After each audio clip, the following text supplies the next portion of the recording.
직원이 실업급여를 신청한다고 한다면 치과에는 불이익이 없을까요? 안녕하세요. 취승사자입니다. 오늘은 직원의 실업급여에 대한 이야기를 드리려고 하는데요. 이런 경우 많이 있으셨을 것 같아요.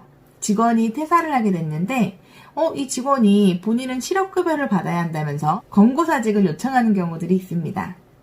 그럴 때마다 저희는 혹시 우리 병원에 무슨 불이익이 있는 게 아닐까? 라는 고민을 하시게 될 텐데요. 실제로 정당한 사유가 있다면 문제는 없습니다. 보통은 우리가 이런 생각을 하게 되죠.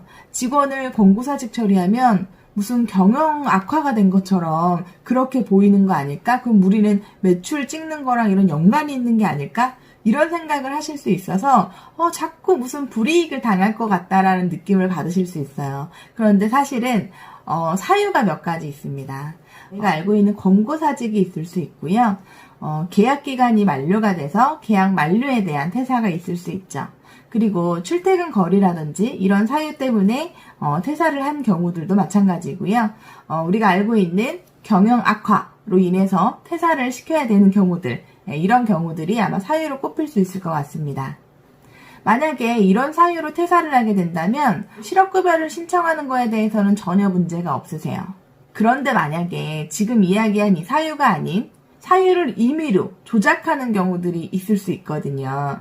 그런 경우에는 부정수급으로 간주가 돼서 차후에 그 돈을 다시 돌려내드려야 되는 경우가 생기고, 또한 추가적으로 부정수급을 한 경우에 2배 이상 그 돈을 다 추가 징수금으로 내셔야 됩니다.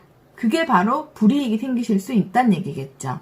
그래서 사유는 꼭 아까 그 이야기 드렸던 권고사직, 계약 만료, 거리, 그리고 경영 악화 등등 이런 사유로 퇴사를 처리를 하시는 게 가장 좋습니다.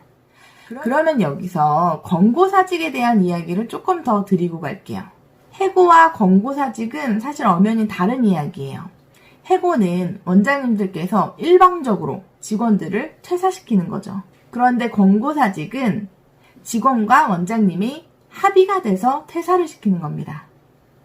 그럴 경우에 합의서가 필요하겠죠. 그 합의서는 바로 사직서를 뜻합니다. 직원에게 퇴사를 요청을 했으면 직원도 거기에 대한 합의를 받고 사직서에 작성을 해서 퇴사를 하게 되는 경우에는 권고사직이라고 표현을 하기 때문에 직원들도 사실은 알아야 되는 부분이지만 권고사직을 하려면 사직서를 작성을 하고 나오셔야 정당하게 실업급여를 신청하실 수가 있는 거예요. 그래서 우리가 병원에서도 실업급여를 신청하면 불이익이 생길 거라고 생각하시지만 사실 정당한 사유로 퇴사를 시키시면 직원도 실업급여를 받으실 수 있다. 그리고 병원도 불이익은 생기시지 않는다. 그리고 직원 또한 퇴사를 하게 될 때 병원에서 퇴사를 요청을 하면 마음이 상한다고 그냥 뒤돌아서 나올 게 아니라 사직서를 작성을 하고 나오셔야 본인이 권고사직으로 처리가 되고 그리고 실업급여를 받으실 수 있다는 거, 그 점을 꼭 알고 계셨으면 좋겠습니다. 그렇다고 사직서를 너무 또 강압을 하거나 무조건 쓰라고 하시면 절대 안 되시는 거 아시죠? 그래서 아마 직원을 퇴사하는 이유는 분명히 있을 겁니다. 직원과 서로의 마음이 맞지 않을 수 있고 업무적으로 맞지 않을 수가 있겠죠.